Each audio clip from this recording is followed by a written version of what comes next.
Good evening, everyone. Good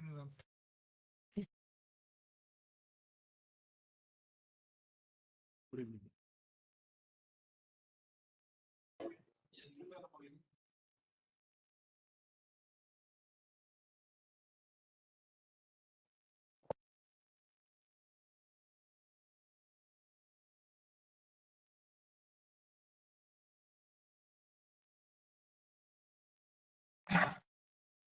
Are you able to see my screen?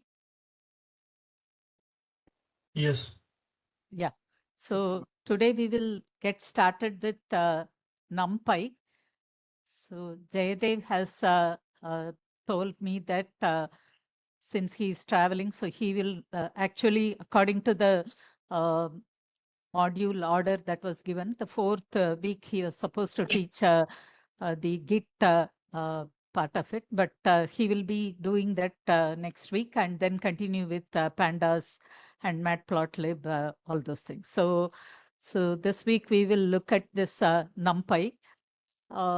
It's very simple. So I have chosen to use a tutorial that's available online to go through it. So you also can in your uh, laptop, you can open this so that maybe along with this, you can try some of the things because it has that sort of an interactive way of trying out a small piece immediately after introducing a concept. So you can choose to do that also because otherwise I have to, if I have to show the results, then I have to switch between this window and that window frequently. So I'm not going to do that. So you can, on your laptop, you can try it whenever you would like to test that particular concept. So that is the plan for today. So we'll start with the NumPy. So NumPy is a Python library and it stands for numerical Python. The short form of numerical Python is what is called as NumPy. And it especially is very effective when you are working with arrays. So since linear algebra, Fourier transform, matrices, so all these have this kind of frequently you need such kind of operations. So NumPy is a library which has been created to uh, optimize that part of it. Okay, so instead of using a Python list, if you are using a NumPy, then it will be very fast because can everyone mute your mic, please? I request all of you to mute your mics so that whatever I'm talking will not have any echo and everybody can listen without disturbance. Thank you. So the array object in NumPy is called as ND array. Still, I'm hearing echo. Can you please mute yourself?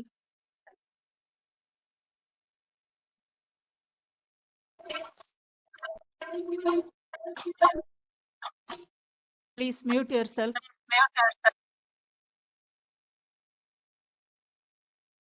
Okay. The array object used in NumPy is called as ND array. ND array stands for n-dimensional array.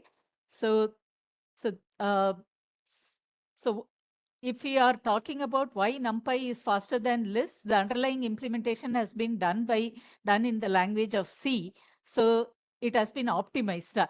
So in the very first class, we were talking about the difference between a compiled language and interpreted language, and also static typing, dynamic typing. So in Python, you have this dynamic typing, and if you are using a Python list, since Python list is accommodating heterogeneous kind of data types, so you need to store all these objects with their respective metadata, and they will be referencing to the respective. Suppose your first element in the array is a string, then this will be pointing to that string object. Next one, if it is a integer, then the reference will be pointing to that integer object.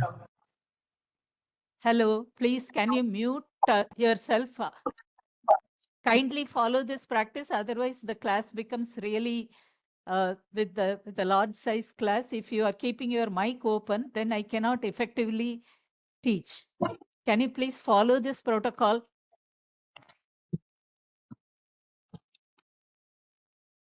Kindly mute yourself.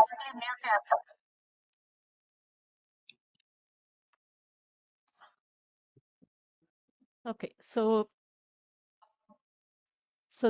again, just this part is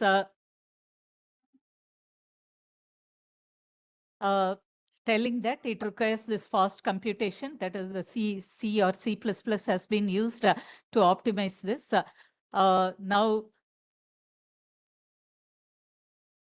to installation of NumPy is very simple. You can go there and then type this pip command, pip install NumPy, then it will install NumPy. And after that, in your when you are interacting with your in the interpreter, you can say import NumPy. So import NumPy means that entire NumPy library gets imported to you. So you are free to use whatever features that are available in NumPy.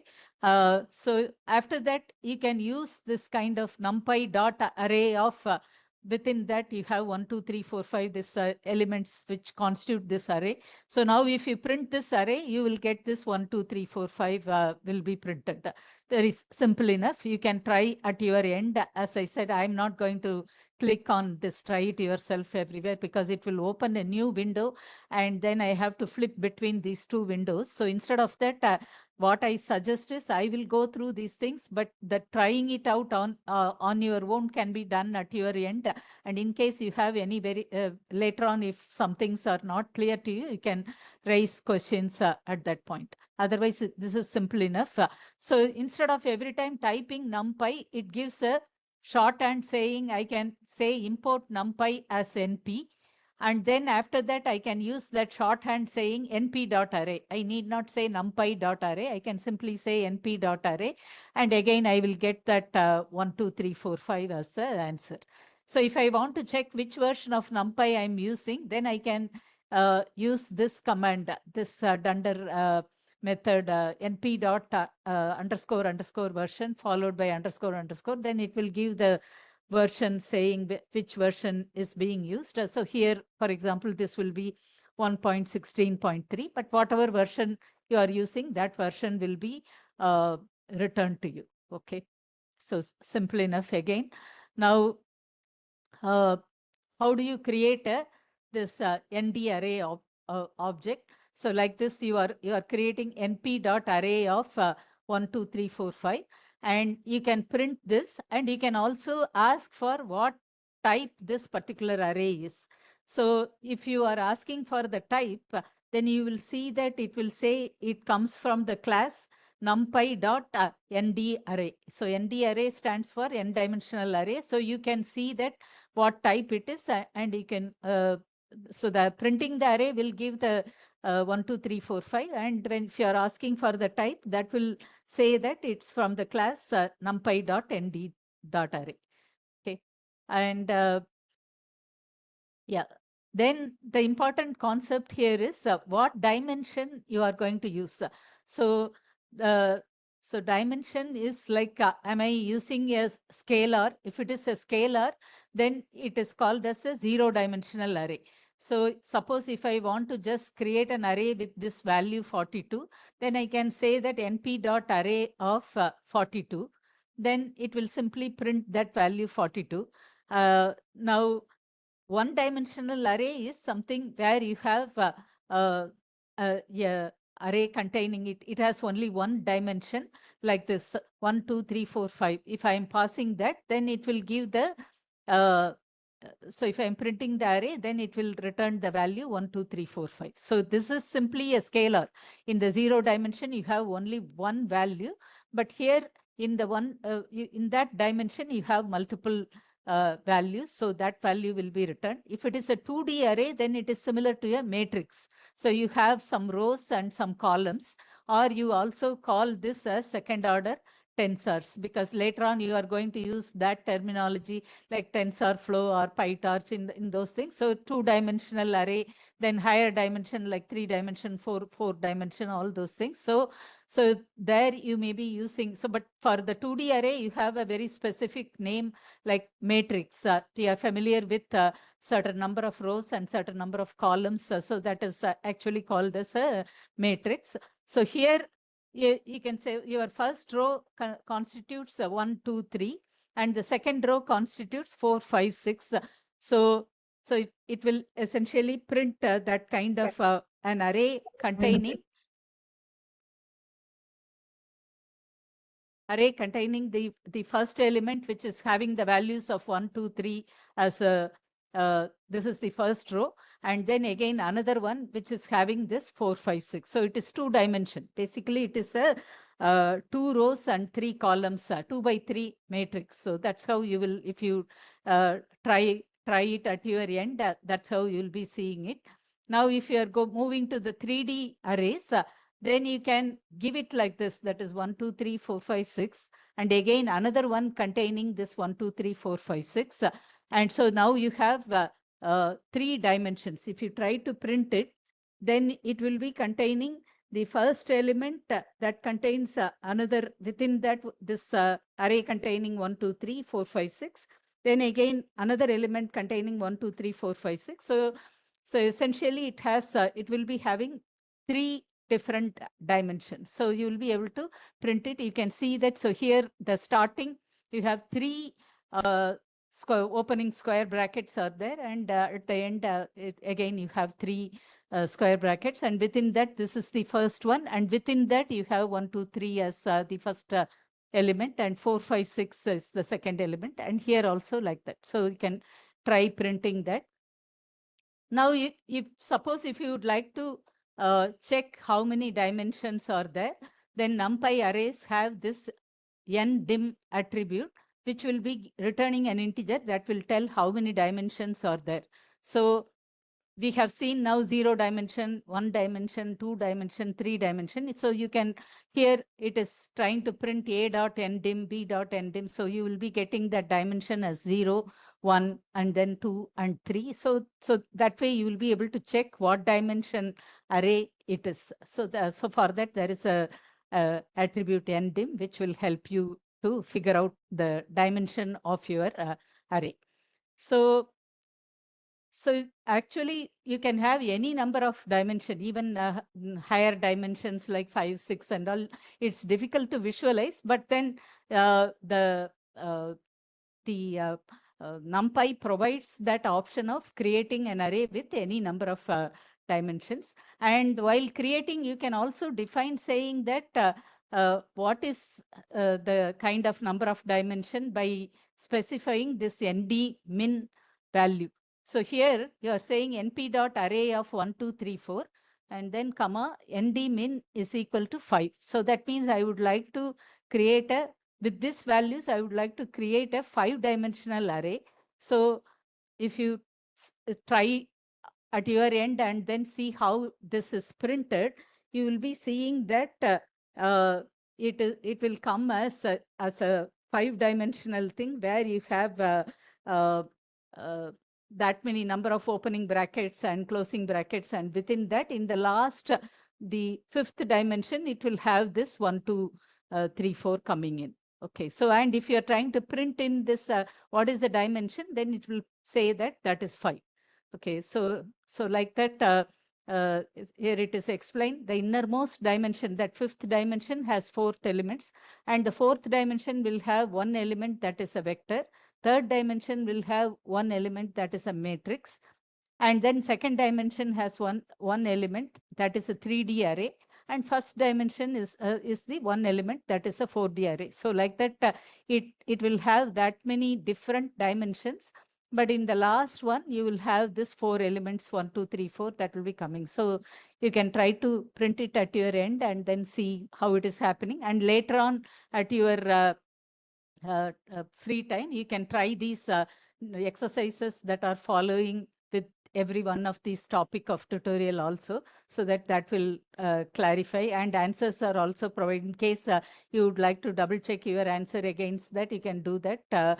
But right now we will move on to the next topic. Okay, the NumPy array indexing. So accessing the array elements. So most of these things, this indexing, slicing, all these will uh, be similar to whatever we saw in the Python language itself. So it will not be totally new to you. It is similar to whatever we saw earlier when we learned Python language. So here, so how are you going to access these things? So we know that here it is, it always starts from the 0. 0, 1, 2, 3, like that. That's how your positional indexes are going to happen. So if you are saying array of 0, then you will get this value 1. So 1 is what would be returned. And if you are saying array of 1, then this 2 is what it will be returned, and like that. It goes 0th level, and 1, and then the second one, third one. So like that. So which is similar to your Python language list indexing also. Okay. So suppose if you are saying array of 2 plus array of 3, then what will happen? Actually, array of 2 is this one, 3. Array of 3 will be this 4. So 3 plus 4, 7. That's what will be returned. You can double check that by clicking on that, try it yourself. Now, suppose if you want to access the 2D arrays, uh, suppose if I want to get this second element in the first row, then first row is actually the 0th thing. So my index will be 0 here. And then the second element is nothing but, because I have, if I want to get the second element, then this will be at the 0th one, and then this will be the first one. So if I say array of 0, 1, then I will be getting this value 2. To get this second element in the first row, this is how I'll be indexing. So hopefully it is clear to you. And same way here in the second row, 5th column, if I want to access, the second row will be, because first row is 0 and the second row is indexed as 1. So this will be 1. And if I want to get the 5th column, since it is starting from 0, so that will be 0, 1, 2, 3, 4. So that's what I will be typing. So 0, 1, 2, 3, 4. So that will be the number 10 will be returned here when I'm calling it with this array of 1, 4. And same thing extends to 3D arrays also. So in the 3D array, if I am saying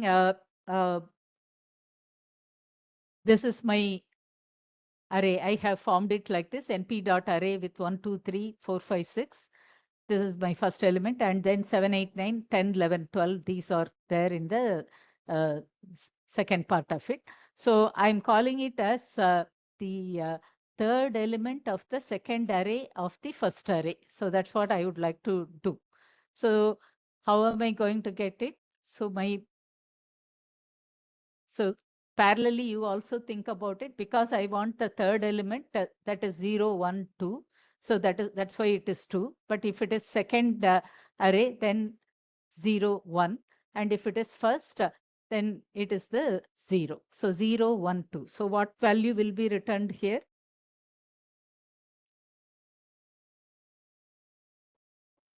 What is the value that will be returned here? 6 will be returned. Yeah, good. So you are following, right? So it's once you have you are able to map whatever you earlier learned in the Python language, that same thing extends to higher dimensions also. Then you are able to get which value will be returned, or if you would like to return some value. So how exactly you need to index that? Okay. It's explained here, but you have gotten it already. So in case you haven't gotten it, that explanation, you can look at it later on. So same way of negative indexing from the reverse side, that also applies. So we know that in Python, you have this way of indexing the last element as -1. So here, suppose if I want to print the last element from the second dimension, then what I should do is, so So for the, because it is second dimension, so I'm using the this value as 1. And since for the last element, the shorthand is -1, so I have used the -1. So 1 comma -1 means then it will return this value 10, because 10 is the last element in this second dimension. So that value will be returned. Okay, so far are you fine? Simple enough, but you need to again go through it and practice enough, then it will become a second nature for you. So then the next concept is the slicing. Again, slicing is, we have seen as part of the Python language. Same thing only here also.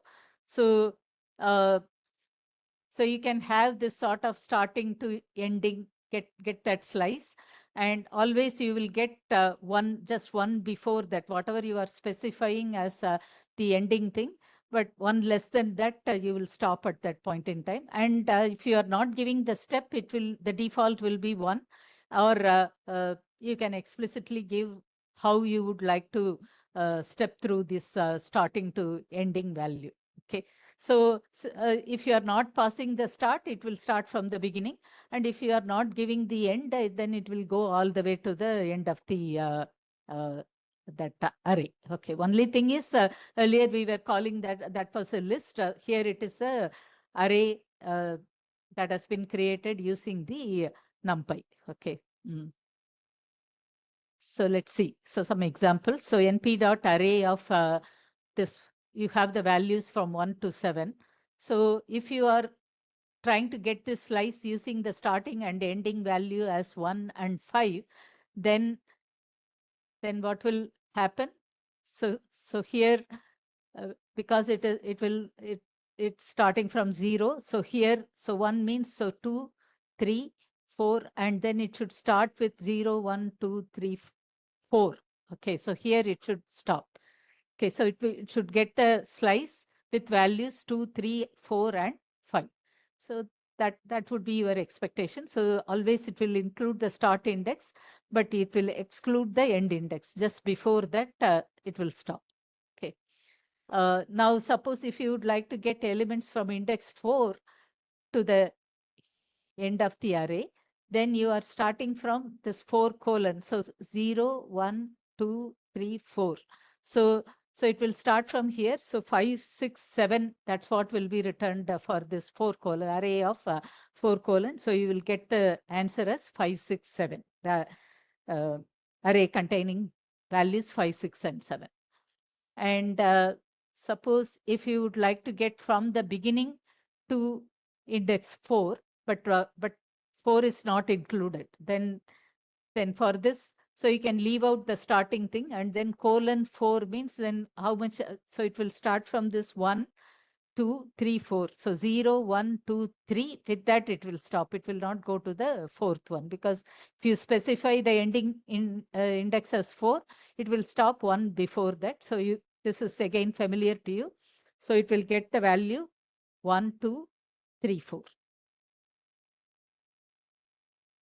Now, if you are using the negative slicing, then again the example is here it starts from -3 and the ending index says that -1. So -3 means where will it start? This is -1, this is -2, this is -3. So it will start with 5.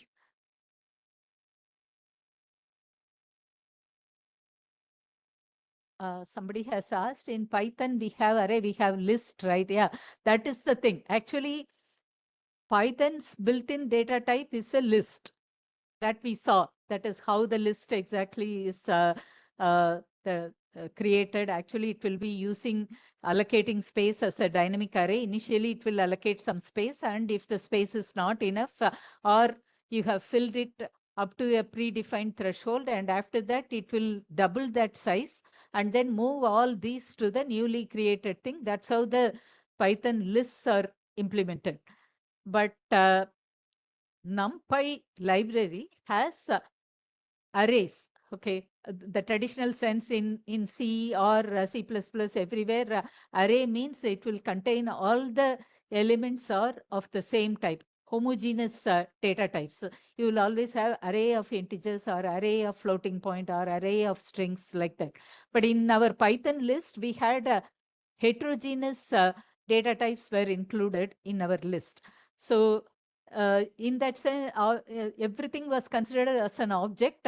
So within your list, you will have a sequence of object references, but then that reference could be pointing to a string object, or it could be pointing to an integer object or floating point object. That's how the lists are implemented, which could be kind of creating a overhead if you would like this kind of, when you are operating with linear algebra, frequently you are working with lots of large data sets, and you would like to perform those kind of operations repetitively, then the list may not be the optimal one. So that's why you would like to uh, use the NumPy arrays, where they are internally optimized using the C kind of that implementation gives you a very fast implementation. So that's why you would like to use a NumPy arrays rather than the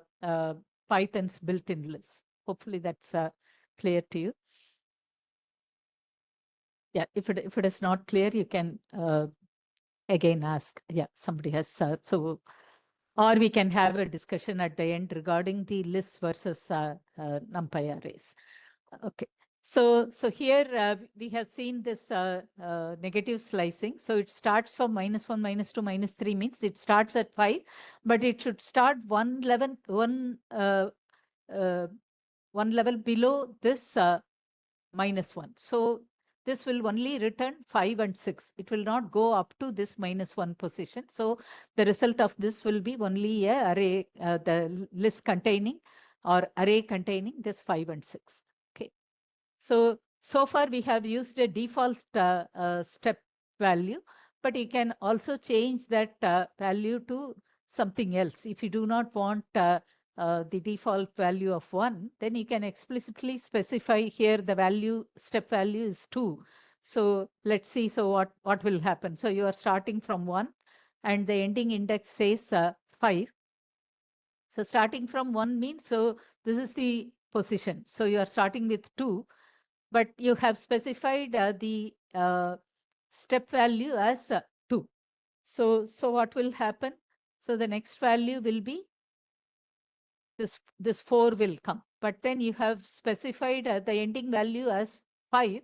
So it will not go beyond that. So the values which will be displayed as part of, if you are printing this, then you will get only 2 and 4, the array containing the values of 2 and 4. So again, that should be clear. Suppose if I want to return every other element from the entire array, then I have not specified the beginning. So if I am not giving the starting index, then it will take the default of that 0 from the beginning. And similarly, I have also left out the ending index. That means it will go all the way till the end. But I would like to keep my the step value as 2. So that every other element is printed. So it will first print 1, skip 2, and then go to 3, skip 4, and then go to 5, skip 6, and go to 7. So you will get the value, the array containing 1, 3, 5, and 7. Okay. Now, so far, these are all one-dimensional things, but you can extend that to slicing the two-dimensional arrays also. So here you have a two-dimensional thing where the first row contains 1, 2, 3, 4, 5. Second row contains 6, 7, 8, 9, 10. Now, if I am specifying 1, then that means I am going to this this particular thing, 6, 7, 8, 9, 10. And in that, I'm slicing 1 to my starting index is 1 and ending index is 4. Starting index is 1 means, so it will start with 7 and ending index is 4 means 0, 1, 2, 3, 4. So, but it will stop just before that. So only till 9. So 7, 8, 9 is what I will retrieve using this kind of this slicing array of 1, comma 1:4 means from here I will be retrieving this 7, 8, and 9. So that's how the slicing works in the 2D array of things. Okay. So again, everywhere the indexing starts from 0. So the second element is what will have the index 1. This will have the index 0. Same thing extends. So now another example, from both the elements, you would like to return whatever is there at the index 2. So now at the, here you have this and here you have this. So now, since I want it from both the dimensions, so I'm specifying that 0:2. So here I have used this slicing. So when I say 0:2, so it will first do it for the 0th index, and then it will do it for the index 1. But it will stop there. It will not go to the index 2. Anytime you are specifying something here, it will stop one level less than that. So for both of those 0th dimension and for the first dimension, I would like to get the uh, whatever is there at the index 2. So what will be returned here? So 0, 1, 2. So here this value 3, and here 0, 1, 2, this value 8.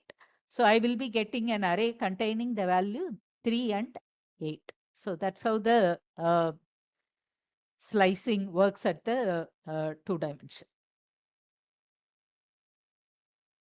Again, I can have a little bit more in both the dimensions. I'm doing the slicing from both the elements. Slice index 1 to index 4. That is, index 4 is the ending index, but that is not included. I would like to return that. So that means from here, what I want, I would take this first value 2, 3, and 4.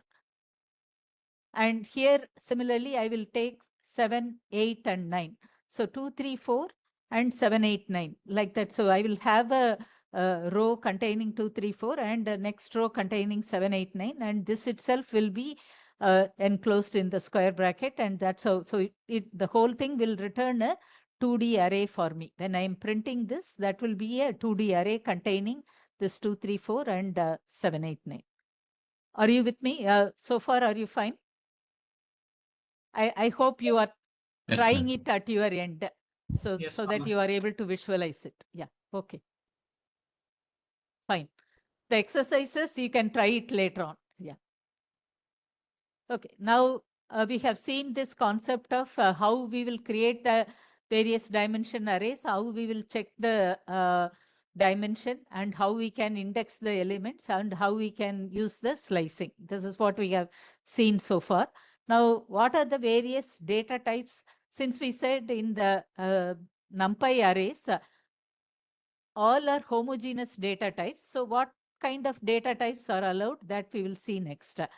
So we can either have uh, uh, all the elements being strings, or all can be integers, or all can be floating point, or all can be booleans. And uh, then we can also have something like complex numbers, where you have a real value and imaginary value. Those things, if they are relevant, then that also is possible. So if for some problems you need that sort of a thing, then you can create a array of complex data types. Okay, here the complex means in mathematics we have complex numbers. That's what we mean. So it has a real part and imaginary part. Now you can go through this. There are a lot of options: integer, boolean, unsigned integer, floating point, and complex floating point. And then you have object. In string itself, you can have it can be a binary kind of string, or it can have Unicode encoded, that sort of a string. So lot of options are there. Let's see first. So here, suppose you are creating this np.array of 1, 2, 3, 4, and then you are trying to print what data type that is. This function, this attribute, you can try to return it, array.d type.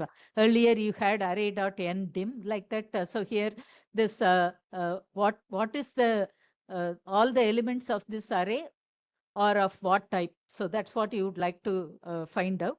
So this will return saying int 64. That means all are 64-bit integers. So you sometimes it could also be they can be of 32-bit integers. So here it will return saying that int 64. Now suppose here in the next example you are having some strings. First string is apple, then banana, cherry. So some strings are there within your array. Now, if you try to print your array.d type, this will give something as a Unicode 6. That means Unicode, which is of which is using 6 characters, and uh, and and basically that other part, the initial before U6, uh, uh, there is a symbol that indicates that it is using a format called little endian. Little endian means the least significant byte is always stored in the smallest memory address. If you are not understanding that, don't to bother about it too much, because it is the way in which within computer architecture, how exactly you will be storing. So there are two ways of storing: little endian and big endian. Little endian means least significant byte will be stored in the smallest memory address, and big endian means the least significant byte will be stored in the biggest memory address. Two ways of storing. So that is what it shows. Uh, and this Unicode encoding helps in, like, see, because you may have lots of other kind of characters, other languages, and so many different things. So those are all, they can be represented using this Unicode encoding. So, but if you are simply using byte strings, then in the next example, if you see here, if I am saying np.array containing 1, 2, 3, 4, but I'm specifying d type is equal to s. So I'm saying these are string data types. Then in that case, if you try printing it, it will actually print it saying b. A b will be preceding your 1, and a b will be preceding your 2, 3, 4, etc. So that essentially represents that it is a byte string. It's not a Unicode string, it's a byte string. So there are two different ways of representing. So if you are explicitly giving it like this will be considered as a byte string.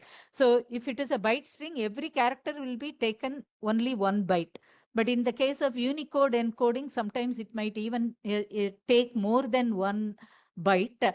So, but then it has a wider kind of that is, it will be able to represent more characters than whatever is can be represented using the byte strings.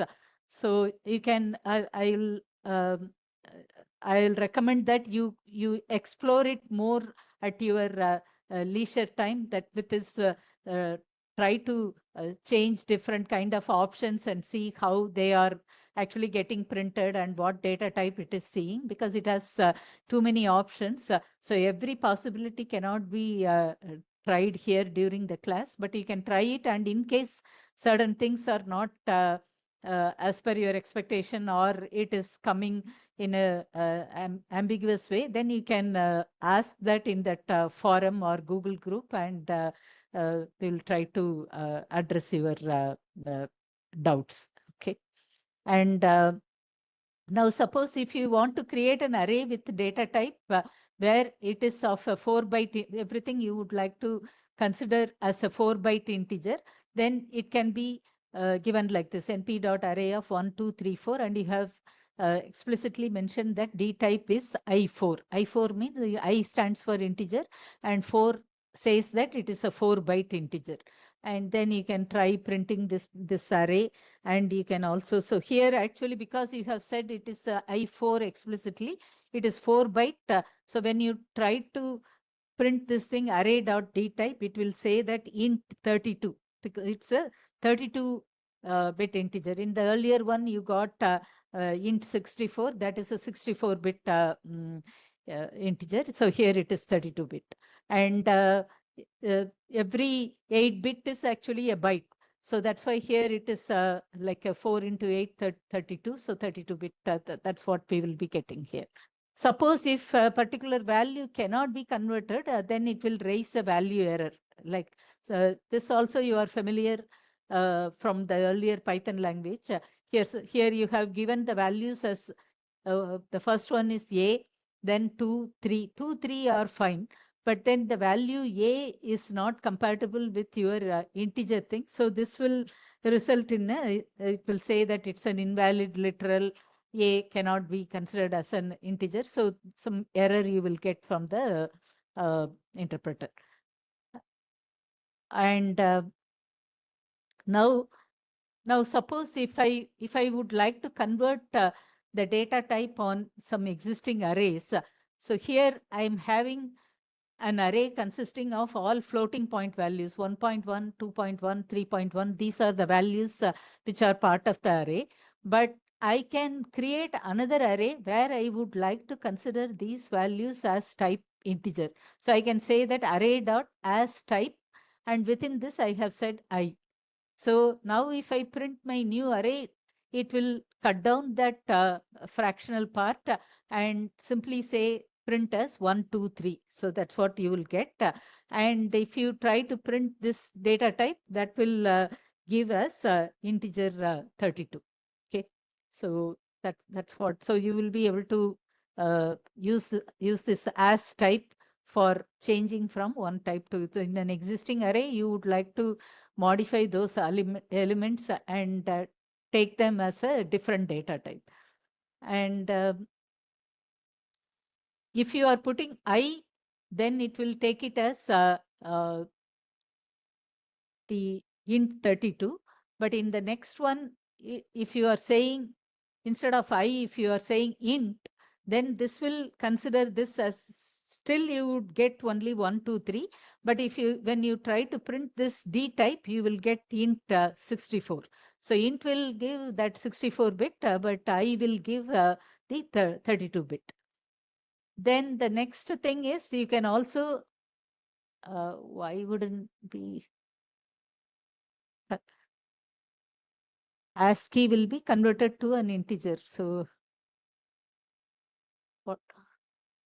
So you are saying for this value A, I think the question was it could take this A and then convert that into an integer value. I think that's what you are asking, I guess. But it will not. It will not do that. If you have something here as numbers and then suddenly some characters are coming, it will not convert that into an integer and then make the that may not be your intention, right? See, because here A is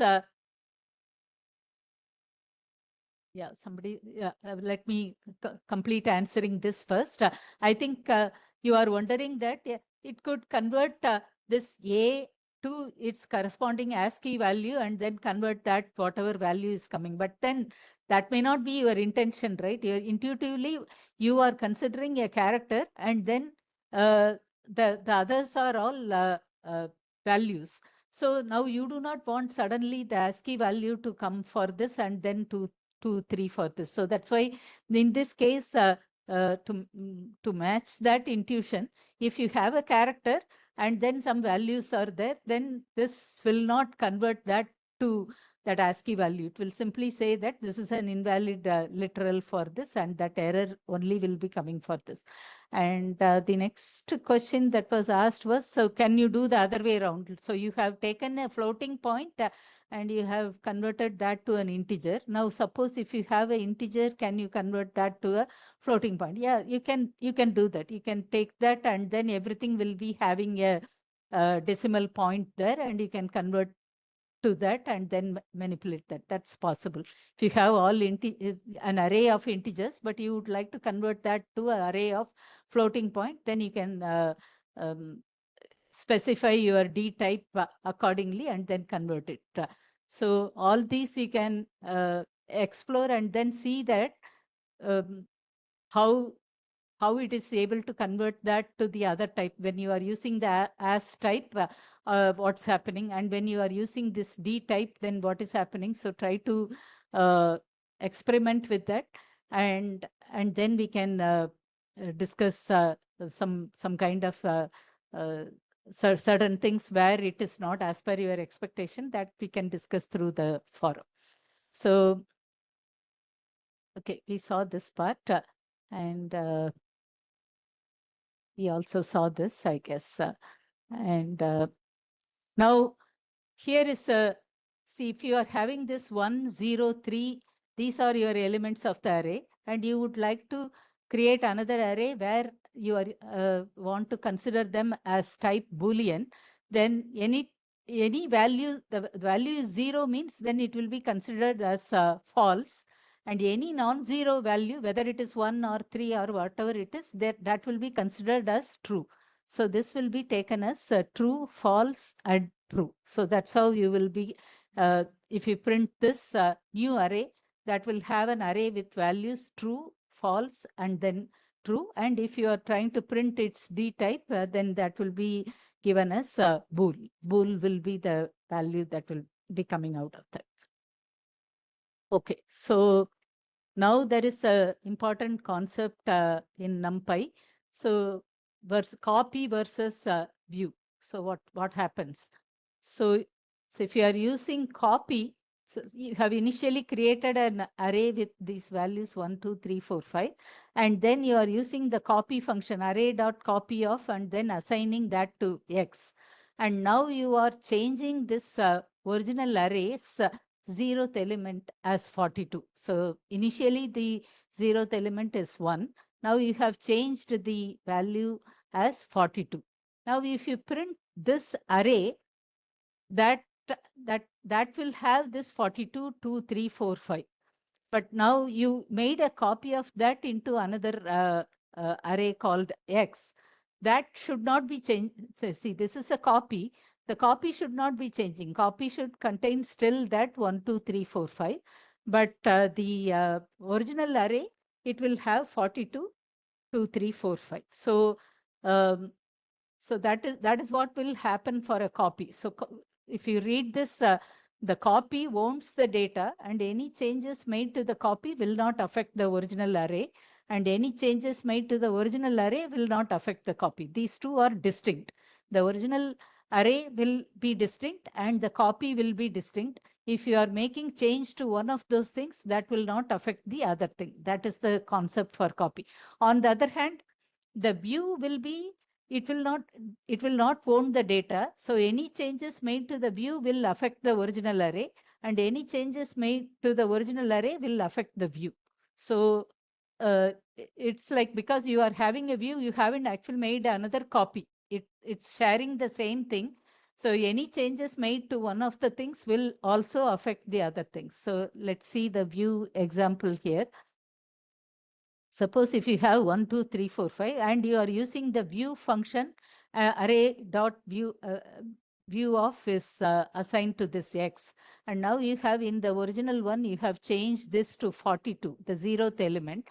Then not only the original one has become 42, 2, 3, 4, 5, but if you print this X, which is actually a view, that also would have become 42, 2, 3, 4, 5. So that is the difference between, in the previous case of copy, the X was remaining as 1, 2, 3, 4, 5. But here, if you are using the view, both would have changed to that 42, 2, 3, 4, 5. If you are changing through one of the things, then it changes both of the things. So suppose if you are changing, instead of the original one, you are changing the 0th element of the view as 31, then the original one also would have changed as 31. So if you type there, both would have become 31, 2, 3, 4, 5.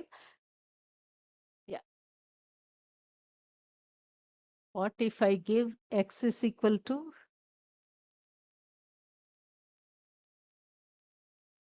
Oh, you are not using either copy or view. You are simply giving.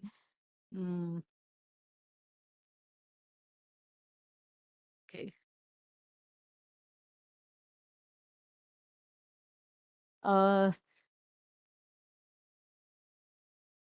You need to try it.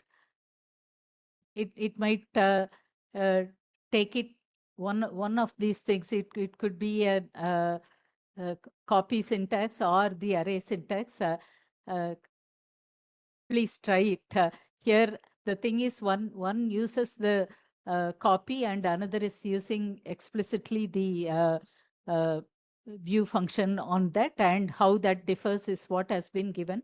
But if you, without using any one of those things, if you are directly assigning which of this syntax it or which of the semantics is being followed, uh, please try it out.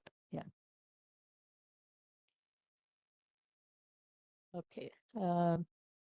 And okay, some Sneha has answered. It's working as view. So uh, yeah, so the best way is to try it out and then see what is happening. So she has answered. So if you're not using the function copy or this thing, so it follows the view semantics. And also you can check whether the array is owning the data or not by having this sort of there is x dot base or y dot base. This base is will tell you that base attribute will tell whether it is owning that or not. So suppose if you have, if it is owning that, the base will return none. And if it is not owning, then the base attribute will refers to the original object. So you can see that whether it is a copy or view by typing this kind of uh, the corresponding base attribute also. So here you have used the array.copy of array.view of array.copy has been assigned to x, and then you are typing x.base. Then array.view of has been assigned to y, and then you are typing y.base. So in the case of copy, the x.base will return none. And in the case of the y.base, where it does not own, it will simply return this 1, 2, 3, 4, 5 itself, it will return. So that way you will know that whether it is owning the data or not, that you can see. So that's the concept of so copy returns none and view returns the original array. So by clicking on this also, you can see what exactly is being printed. So this is an important concept of what happens when you use the copy and when you are using the view. Now let's move on to the some more features of this or the whatever is available with NumPy. So when you are defining an array, you can find out what is the shape of this array. Shape in the sense what is there in each dimension. Okay, so shape will always return a tuple with each index having the number of corresponding elements in that dimension. Suppose if I am defining this array where I am having the first row as 1, 2, 3, 4, second row as 5, 6, 7, 8, then if I am asking what is the shape of this array by asking it to print array.shape, then it will say that the tuple containing 2, 4. So what does that mean? It has 2 rows and 4 columns. That's what it means. So you will be getting that information. 2 dimensions are there. Or suppose if I am defining it with that other feature nd, number of dimension, the minimum is equal to 5, and then I am printing this array, and also I would like to print the shape of the array, then you can see that because it is having 5 dimensions, the earlier dimension will all have one element. The last fifth dimension will have the 4 elements, 1, 2, 3, 4. That 4 will come as the fifth dimension, but the rest of the things will be having only one element. So you will have 4 uh, so when you are printing this array, you will see that it will have 4 opening square brackets and 4 closing square brackets. And within that, you will have this 1, 2, 3, 4. So that means you have that 5 dimensions, and the shape will return the tuple containing 4 ones and the last one having 4. Okay. And Okay, so by printing it at your by clicking this try it yourself, you can actually see how exactly it is appearing. So always this is an useful feature. Anytime you are having a matrix operation, immediately you can get the dimension, how many rows are there and how many columns are there. And the next one actually says that how you can reshape that array. You can reshape from one dimension to two dimension or some other dimension. So you can change from one shape to another shape. Let's see how that happens. Suppose if you are having a one dimension thing where you are having this element starting from 1 to 12, 1, 2, 3 to 12. Now I can reshape this saying that I would like to view this as having 4 rows, 3 columns. Now if I print this, how will it appear? So the first row will have 1, 2, 3. Next row will have 4, 5, 6.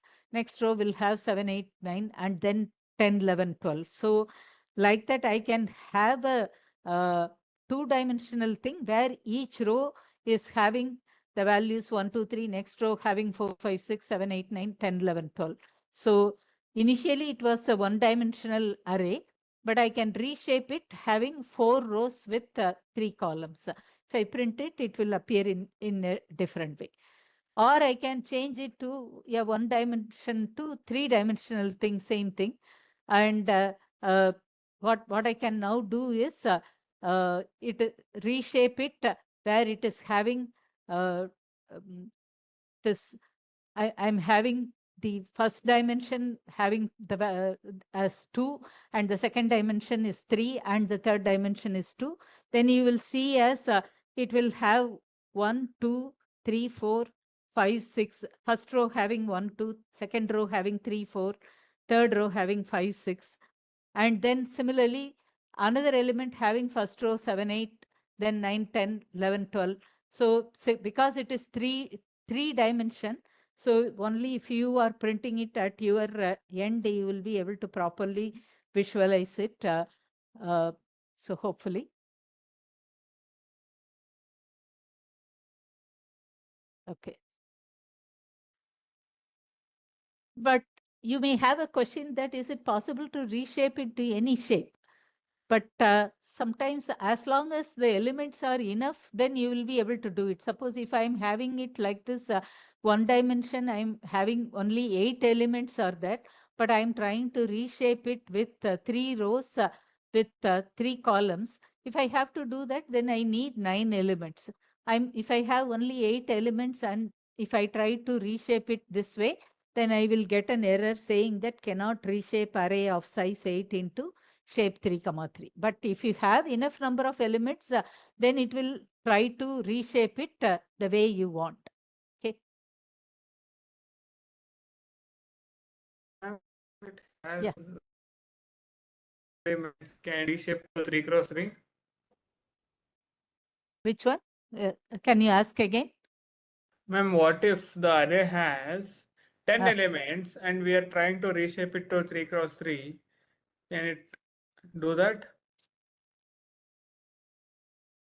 Yeah, if it has more elements, then it will actually uh, take that and try to go from the reverse. That is, it will try to accommodate it. If you have that many number of elements, then it will try to accommodate it. But three cross three again, your question is it will take only 9 elements. So what happens to the uh, 10th element, right? Is is that the Yes, if you ma'am. And yeah. also, if it Mm. really fits or not, means it has more than required. Uh, See if it has more than required, it will try to accommodate. If it has less, it will give the error. If uh, again, I think you should try to try in different ways and see if it is less. Definitely, it gives an error. But if it has more elements, then it may do it in a from the, it may come from the last dimension, and try to see that if it can accommodate, it will accommodate it. Try to, I'm not sure about it. I don't want to confuse you. Please try it out. And You can click on the try it yourself and add Hello, on two numbers. We sorry, can ma'am. do that. The array size is larger than whatever we defining in the reshape. It will again throw the error same as the okay. uh, whatever the minimum size. Yeah, yeah. So So in the both way, uh, it will have error. yeah, so you can see, why I do not want to, this will definitely give an error, because I'm having only 8 elements and I am trying to do it for 9 elements. So it will say that cannot reshape array of size 8 into shape 3 comma 3. But in the same way, if your question is if I'm having up to 9 10 and then I'm trying to do, in that case also it is going to give an error saying that it cannot fit into that 3 comma 3. So that part I would like you to try it in your window. Why I am not doing this try it yourself is that will come on a different window, and I do not want to switch between different windows and go through this. That's why I initially asked you to open it this at your end, and you can do this by yeah. It is giving value error. Yeah, good. So you have tried it. Yeah. So it has to be meaningful. You cannot simply uh,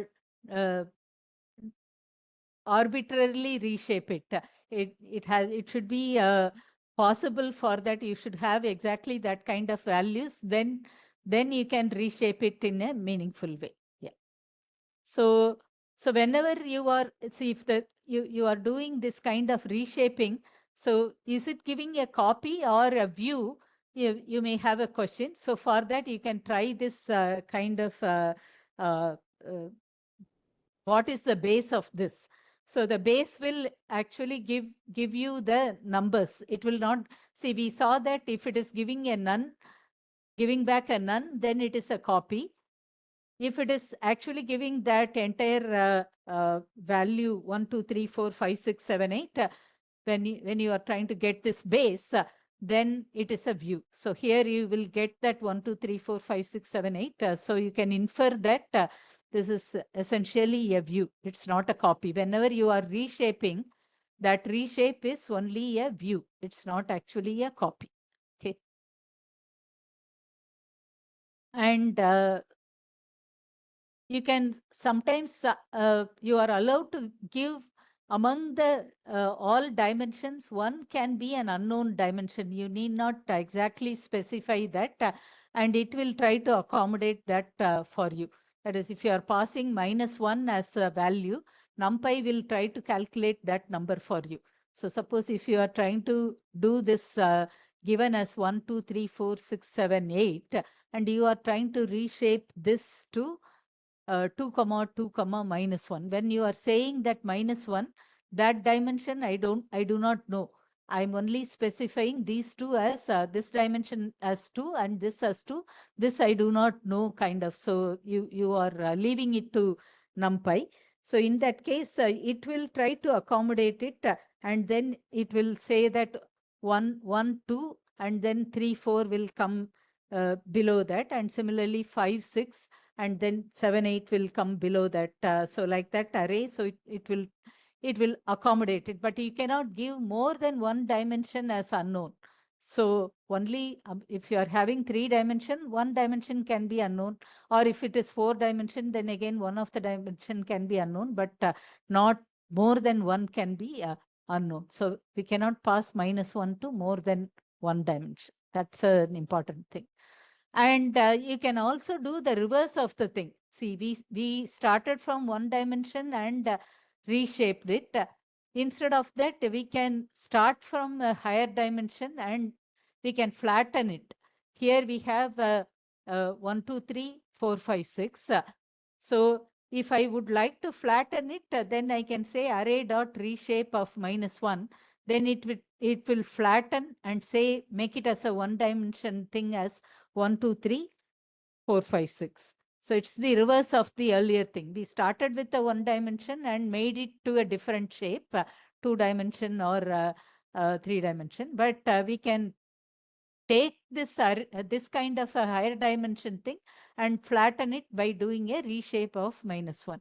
Now, if you print this new array, it will simply be an array containing the values of 1, 2, 3, 4, 5, 6. So that is also that's also a feature. Okay, so either I can go from a one dimension to higher dimension, or from a higher dimension to the lower dimension by making a flattening it. Okay. Now let me show you how you can iterate through this arrays. Suppose if you have this, you have created the array like np.array of 1, 2, 3. You can use a for loop and say for x in array, print x means then it will print each one of these elements. It will print 1 first and then print 2 and then print 3. So that the same way, suppose if you would like to iterate through the 2D arrays, now you have this 1, 2, 3 and then 4, 5, 6. Now if you are iterating through this, first you will get this array containing 1, 2, 3. Next you will get the array containing 4, 5, 6. So you can iterate like this. For x in array, print x means the first you will get this element, next you will get this element.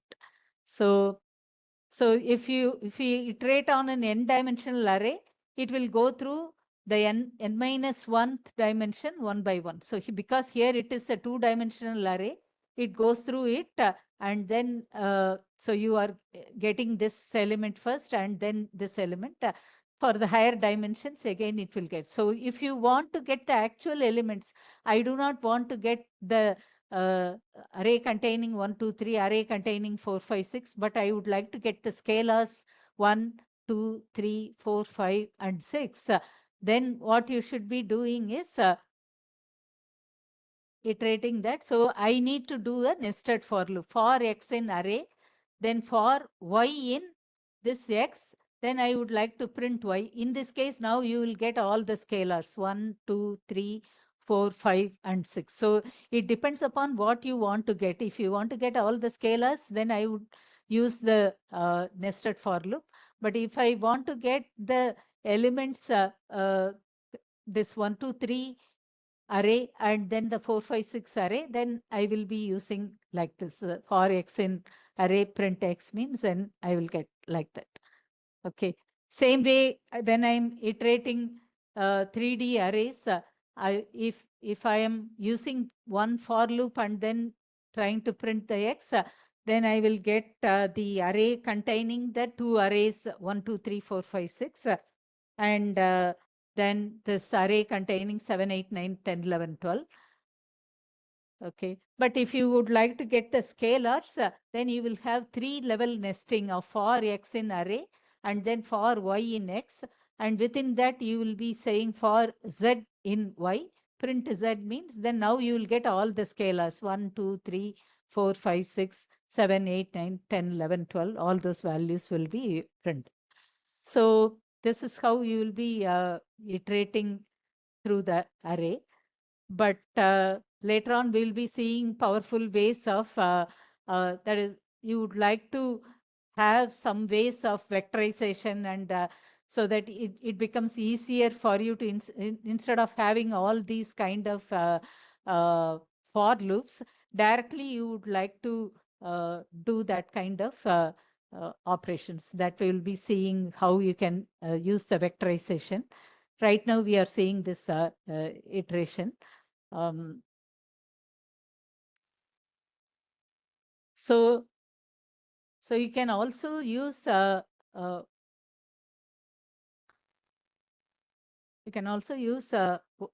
in basic for loops, iterating through each scalar, we need to use n for loops, which can be difficult. So instead of that, I can simply use np.nd iter of array, nd iter of array, and then print x means then I'm not, without using all these for loops, I can simply get these values 1, 2, 3, 4, 5, 6, 7, 8. So the ND iter will directly give me that kind of all the scalars. Okay, suppose if I am iterating array with different data types, then I can actually say that what data type that this particular op underscore d types is equal to yes. So that is, I would like to take this as a string. So if you see here, NumPy does not change the data type of the element in place. So it needs some other space to perform this action, and that's why you need a buffer. So that flags is equal to buffered is needed. And in order to enable it in this ND iter, we pass this flags is equal to buffered. So if you do that, now what will happen is it will originally I have an array of integers, but I'm saying op underscore d types is equal to yes. So this will be actually a string data type, that byte kind of a string. So when you print this x, it will be b and within quotes 1 and within single quote 2 and within single quote 3. So it would have taken that as a string data type. So when I'm iterating through the array, I'm iterating and taking that as a string. So all these are possible. And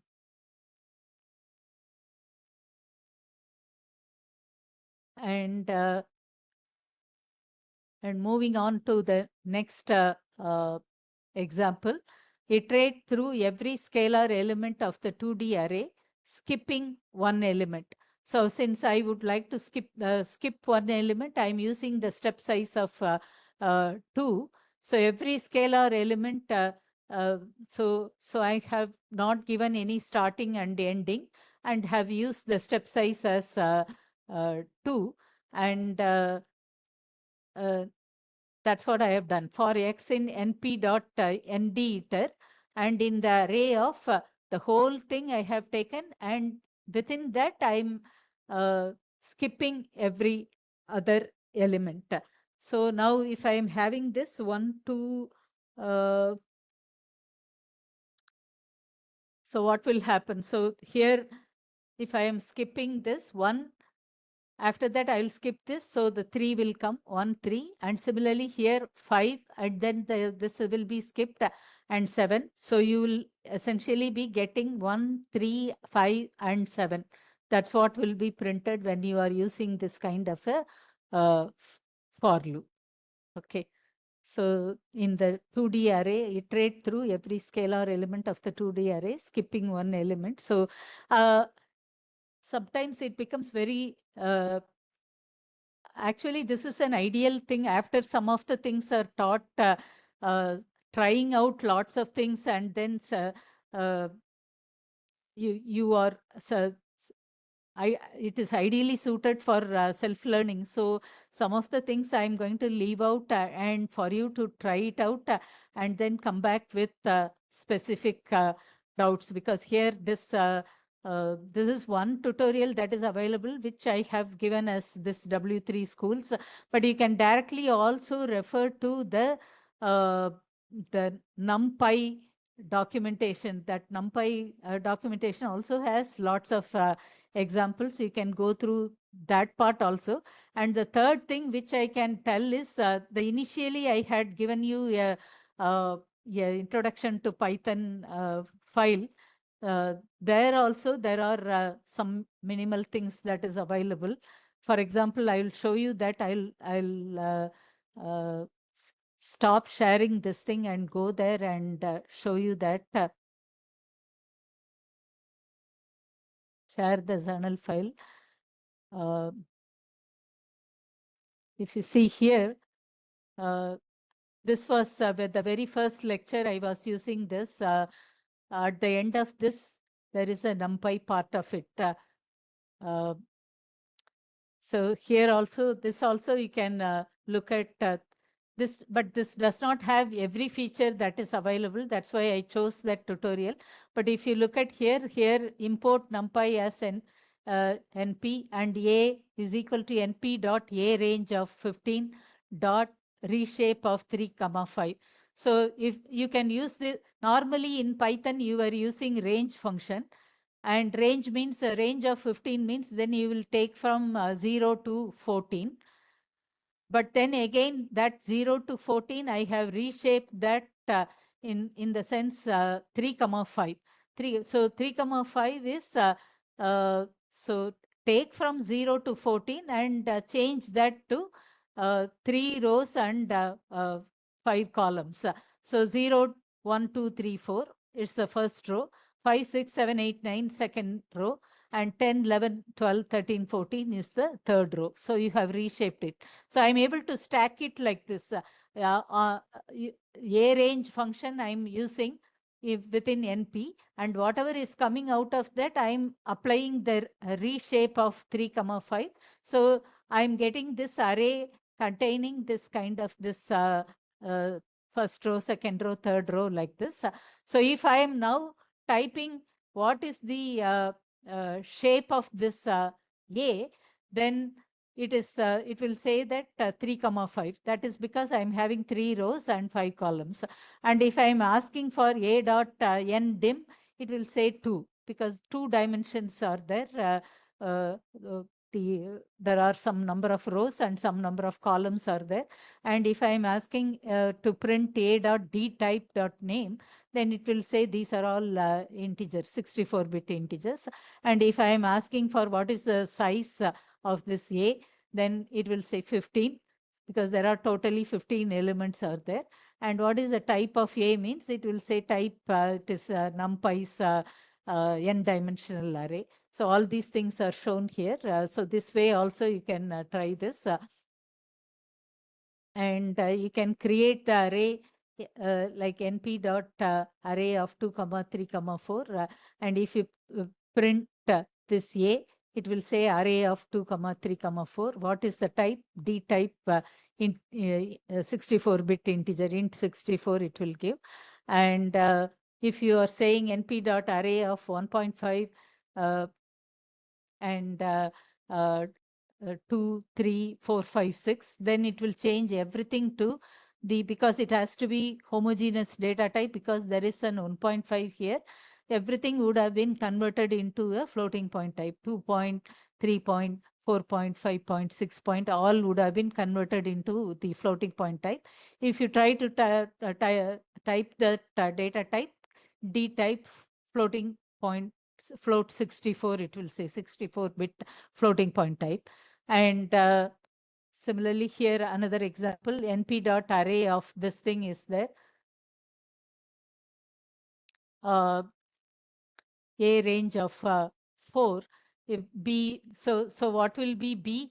B will have this value 0, 1, 2, 3. So the important thing about NumPy is this sort of vectorization operations. So I'm having 20, 30, 40, 50. So this is A, and B is having this 0, 1, 2, 3. Now I'll be able to directly say C is equal to A minus B. So it will do element-wise subtraction. 20 minus 0, 0, 30 minus 29, 30 minus 1, it is 29, and 40 minus 2 is 38, 50 minus 3 is 47. Normally, for you to do this, you have to use for loop and then do all this. But NumPy library is providing this sort of very concise operation, and I will be able to just specify like this A minus B, or if I can specify A plus B, then it will do an element wise 20 plus 0, 30 plus 1, 31, 40 plus 2, 42, 50 plus 3, 53. It will form like that. Or I can simply take this B and then say every element I would like to square them. So what is my B? B is 0, 1, 2, 3. If I specify B and then this double star 2, element wise 0 and 1 squared, 2 squared is 4, 3 squared is 9. So it will result in 0, 1, 4, 9. Here is where that power of NumPy library comes in. Because of this way of directly I'm able to vectorize and get these operations element wise. that will be very useful later on when you are having lots of such kind of operations in linear algebra, and then later if you would like to use them for machine learning and other things, NumPy library operations comes in very handy for you. So all these are showing that. Suppose if I am saying a less than 35, then it will take these operations, the 20, 30, 40, 50 are there. So first element is less than 35, it is true. So true will come. Second element less than 30, 35, that is, it will also be true. Then 40 and 50 are not less than 35, so false, false. So I will get an array containing Boolean values of true, true, false, false. So I can have this kind of operation.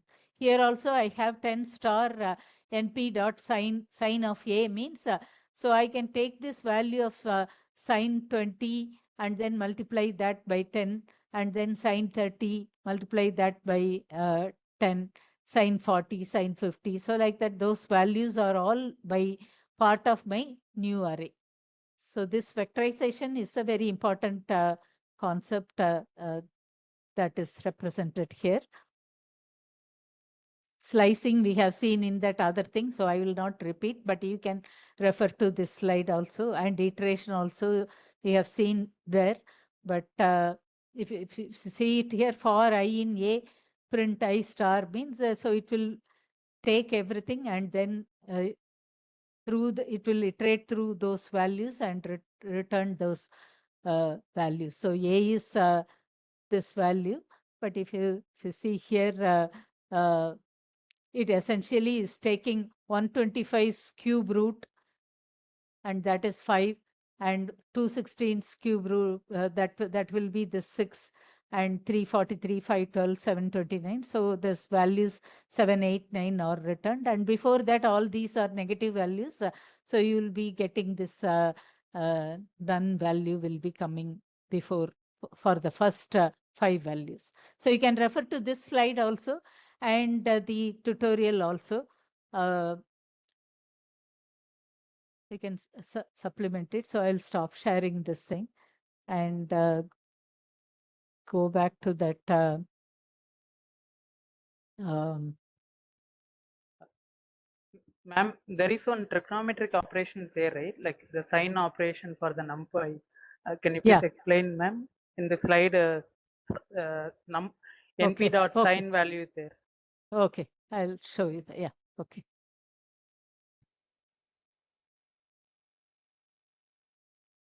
Okay.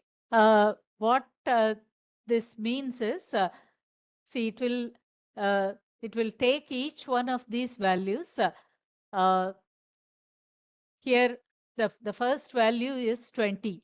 So it will take the sign of that sine 20 and then multiply 10 with that. That is this value. And similarly, next one is sine 30, and with that 10 is multiplied, and then sine 40, and then with that 10 is multiplied, and then sine 50, and with that 10 is multiplied. So those are these values. So you need to actually, you can calculate that what is actually sine 20, and with that if you multiply by 10 is the value coming to be 10, 9.12, and then similarly sine 30, and then multiply 10 sine 40. So it is essentially 10 star np dot sine A. So that means sine A means each one of these A is having the value 20, 30, 40, 50. So I'm taking sine 20, sine 30, sine 40, sine 50. So individual values are have applied that transformation, and then you are multiplying that by 10. So that is what is happening here. So if everything is applied to the individual values. So I explained for this A minus B. I explained for this finding the square of the individual values. So if you are having 0, 1, 2, 3, you are having 0, 1, 4, 9. So like that. So here, if your A is whatever is your A, so it the the sign function is applied to that value, and then you are multiplying by 10. So those are these values. So Then we we can also perform. saw. Okay, Yeah. ma'am. Thank you. So we Mm. can perform all the trigonometric related operation here, and also the logarithmic operation Yeah, also yeah, we can yeah. perform. Lots of such functions are available. Yeah, sine, cos, and you can tan. All those functions are available, and the logarithmic functions also may be possibly available within the NumPy. So you can try out those kind of things. And after trying, if you have any queries, you can post your questions. Yeah, it's very powerful, and NumPy library has lots of such things are available, and I encourage you to go through the NumPy documentation and try out these different things. And one after trying, you post your questions. If you have Okay, any ma'am. specific doubts, then you post your questions. Then we'll clarify your doubts. Okay. Okay, ma'am. Because it is very Thank you. comprehensive and very difficult to go through this. Even this, it becomes, unless you are following along with me, it's very difficult to uh, uh, tell everything. Sometimes it may be boring also. I don't know. And so it's ideal to try it out, explore, and then come back with your question. But I have explained enough for you to explore that kind of vectorization, copy, view, and the iteration, slicing, all those things we have done. And it has more of those things like searching, sorting in the same tutorial page. You can try those things and come back with specific questions. Because right now almost it is going to uh, be 7 o'clock. So I want you to follow that sort of a thing. It's not that difficult. Uh, and I want you, yeah, please, if based the on whatever sign we have discussed, if you have questions, please ask. Yeah. the sign value here it is taking as a numeric value, is not a degree. We need to convert that one into degree, and then we need to calculate the value. It's a 20, it's not a degree, it's a value. So there is a pi equivalent to 3.17, then we need to calculate how much degree it is coming, and then the value will be coming. Yeah, because basically it is, it might be taking everything in radians, sine. So degree, and then actually whether it is taking that into, or if you are taking directly sine 20, if it is not coming correctly, then the unit may be different. Is it in degree or in radians? So accordingly, I will clarify that to you exactly how the number is coming. If you would like to know how this 9.12 is coming, I will clarify that to you. Okay. It's taking in radians, ma'am. Yeah, radians. Normally, it will take that in radians. Yeah. The unit will be in radians.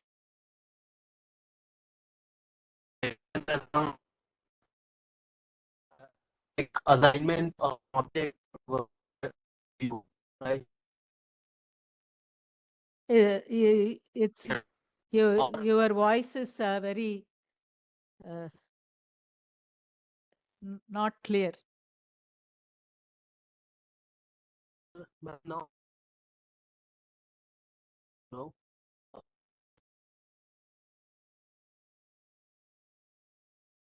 I think Audio his is not. network is less. We are also not able to hear.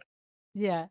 Maybe you can type in the chat box or try to ask this question in the forum, Google group. Then we will clarify that to you. Yeah.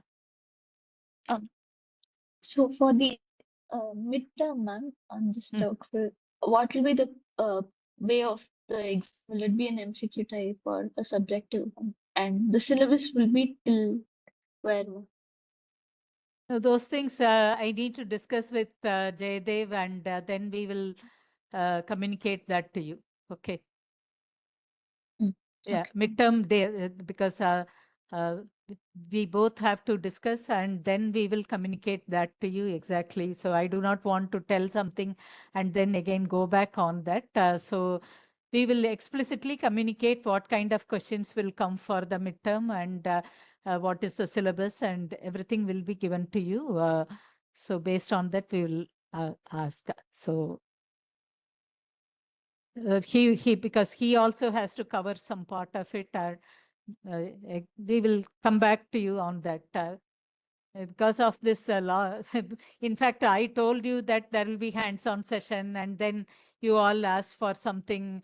You are traveling, and then that got cancelled or rescheduled.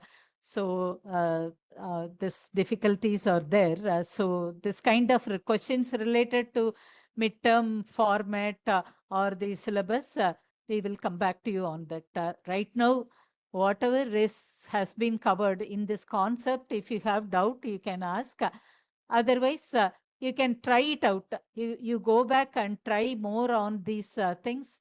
Then you ask your questions in the Google group. Uh, I want you to be, even for other things which I covered earlier, it will be better if you are coming back in that Google group with more questions, and that will be really good. As of now, I think it's not very active. You are not asking enough questions in that forum. If you come back after you try it out, then that will be really nice. Yeah. Ma'am, in the last lecture, there was a 2-3 PDF like why efficiency matters and the complexity. Yeah. All those things are now uploaded. Today Okay. it's uploaded. Yeah. Okay. Thank you, ma'am. Yeah. Because during the weekend I was traveling, so I could not. But today morning I had asked the core team to do that, and immediately they had uploaded. By now you should be seeing that. Yeah. Thank you. Yeah. Ma'am, like in Python, if I want to use slice, we will use that square bracket. And similarly, if I want to declare a list, we use that square bracket. So how does the interpreter know what is what?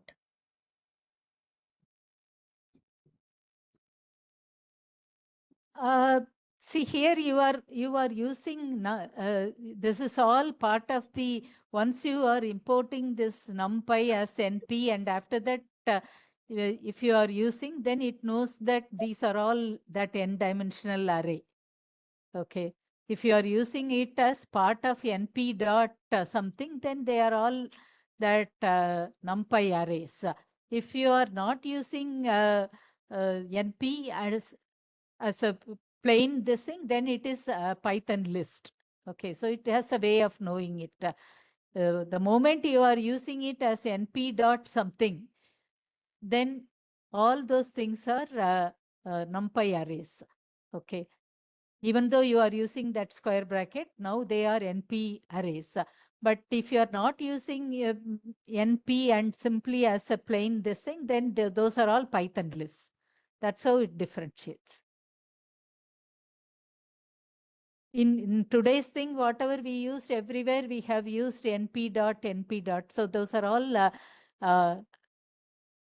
numpy's functions or numpy's attributes. That's how we have used it. In the beginning, we have imported import numpy as np, and after that, everything is np dot ndim or np dot whatever it is. So then the interpreter knows that this is it has to use the numpy arrays. That is the way it has to use it. So it will not use the plain Python list. But if you are not importing and using it, then that will be the same square bracket. That will be a Python list. Okay. So so it has a mechanism to differentiate these two, even though both are using the square brackets. Yeah. Okay, we'll stop it here. And any more questions you have, you you please explore it and come back. Yeah.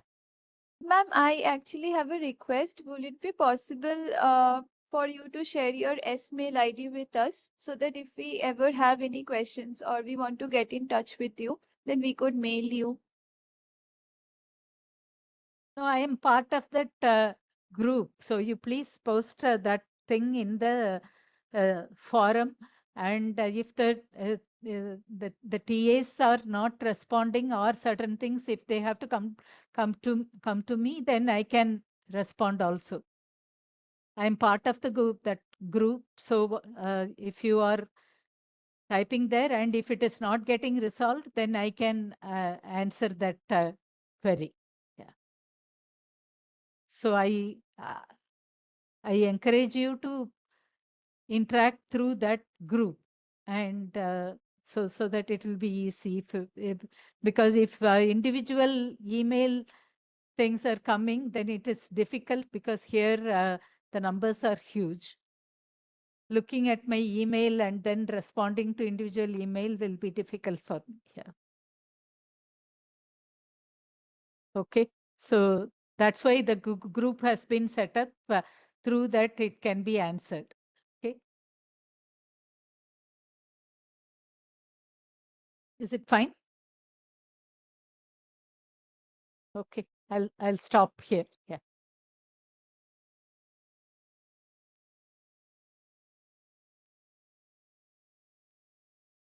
And this Thursday is a holiday, so we'll not be having a class as per your schedule. So your next class will be only next week, but in between you may have that rescheduled hands-on session.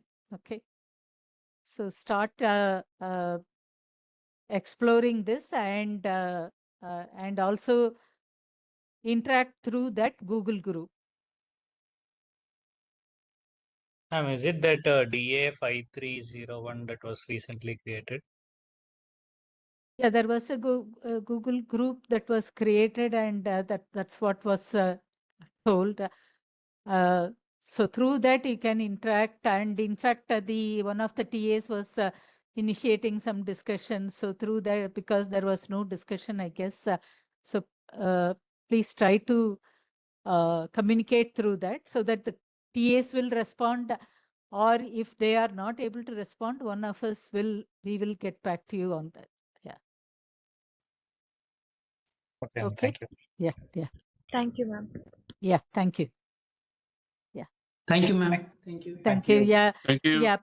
Practice more through the hands-on session, and also practice this thing and come up with more questions, and have a nice festival weekend and everything. Yeah. Thank you. ma'am. Yeah. Thank you. Yeah. Thank you. Yeah.